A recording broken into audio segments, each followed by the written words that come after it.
This is the most consequential time in history of politics. Mr. Speaker, I rise today to present e-petition 4701, the highest signed e-petition in Canadian history with 387,487 signatures. Go outside.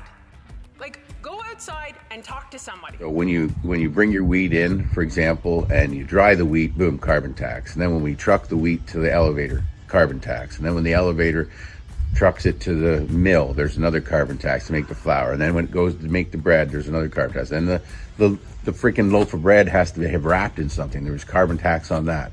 Then it has to get to the warehouse, another carbon tax on the fuel, for example, and on until it gets to your grocery store shelf, which is put a loaf of bread up by, I forget how many percent it's gone up in the last. 75% is one of the readings I heard in 2022. Incredible. That's an incredible number. It's wild when people are trying to just feed their families. Yes, and everything we do has carbon tax on it. Food is so unaffordable that 50 active serving military families from CFB Gagetown are using the Oromocto Food Bank. This is outrageous, it is shocking, and it is unacceptable. Right. So, for the 100th time, on behalf of all the Canadians and 70% of the premiers in this country, will they spike the hike, axe the tax, and make food more affordable? Yeah! 93-year-old Liz Diachin, who will have to pay $40,000 in capital gains because she's trying to gift her grandson and daughter land, has a message for the Prime Minister. She's not rich. She doesn't have $40,000 extra dollars. She's trying to help her family, and she would like to know which bank would lend a 93-year-old $40,000. I think it's important to recognize that, with the $6 billion, the single largest budget item that we put forward in this budget is going to significantly close the poverty gap. I think what we've seen here today is the minister answer every single question with the same response. The homeless rate under this Prime Minister is astronomical because the highest record usage of food bank is happening under this Prime Minister. So to come in here and to tell people you've done this first ever announcement, it's wonderful. You might as well go be the Maple Leafs coach and tell them that effort was great.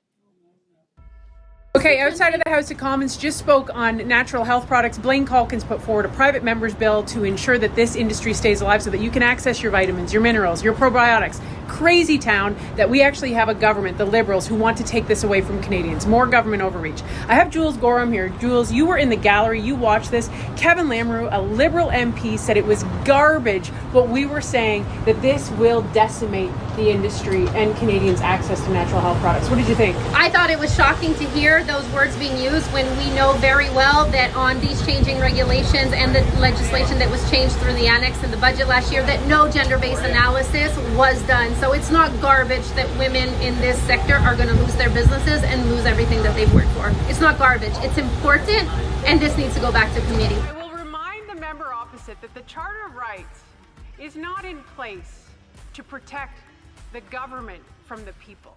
It is in place to protect the people from the government. And you have told everybody here that passports have gotten completely corrected. And I just want for the record to say that you had promised digital online renewals would be in place by the fall of 2024, which still has not happened.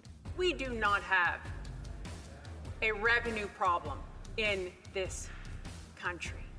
We have a Prime Minister with a spending and corruption problem in this country. You know the Liberals are losing real bad when they bring up abortion. We will never bring this up. And to that member opposite, if you're going to get up and talk about my reproductive rights, you better put a woman up and stop mansplaining to me. Minister, on October 24th, there were a plethora of childcare operators who came to Ottawa from British Columbia, Ontario, and Alberta on their own dime, simply to be heard, but you did not meet with them. Why? Thank you for the question. I meet regularly with childcare operators across this country.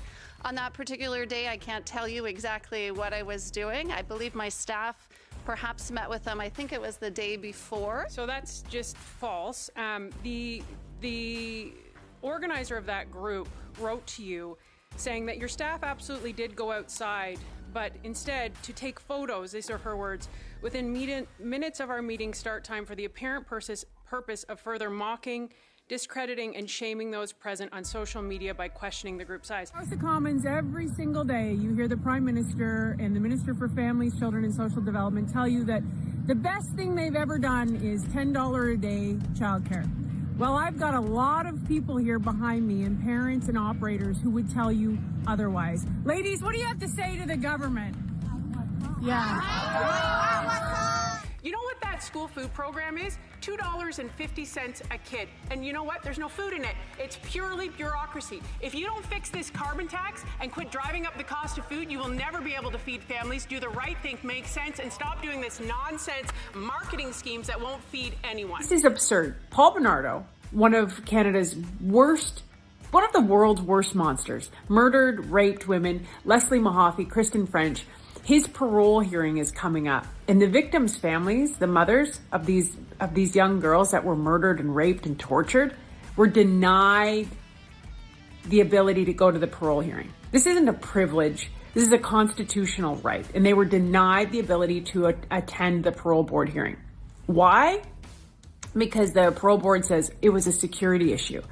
Oh, all of a sudden it's not a security issue because you've reversed the decision. Now you're saying they can attend after we publicly shamed you, after we called you out on it, after we said this is ridiculous, after their lawyer wrote to you and said this is absolutely absurd. Oh, but now they can attend. Today, Terry Lynn McClintock lives in a cozy townhouse with free access to the mother-child program.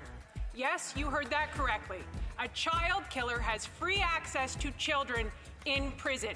In what universe is this okay? I'm asking every member in this House, please vote in support of these amendments. Let's strengthen our justice system and protect victims from domestic violence. Thank you. I came out today to support every victim, being a victim myself of domestic violence. Yeah. Any messages you want to say to somebody out there that's maybe in a relationship they think is a healthy, because they might not know any different? Anything you want to say? I want to say stand strong, you're not alone, and reach out for help. There is help out there. And what laws would you like to see done differently? Harsher penalties. Jail, not bail, eh? Jail, not bail, and common sense laws. Will you acknowledge Haley Schultz's letter in the murder of her son Bradley Pogue that I sent to you on December 5th?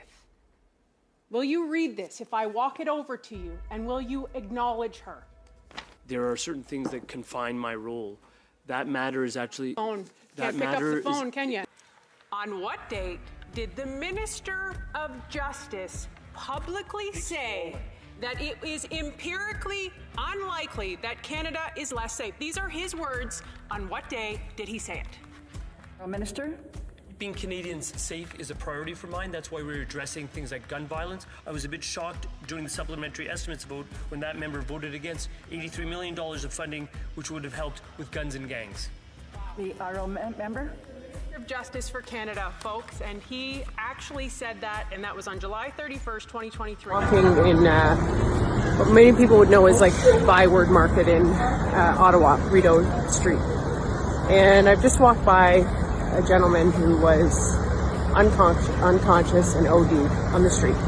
This opioid crisis is very, very real. And there's literally people dying on the street. There is only one person responsible for keeping that Prime Minister in power despite the genuine suffering and misery Canadians are having, and that is the leader of the NDP.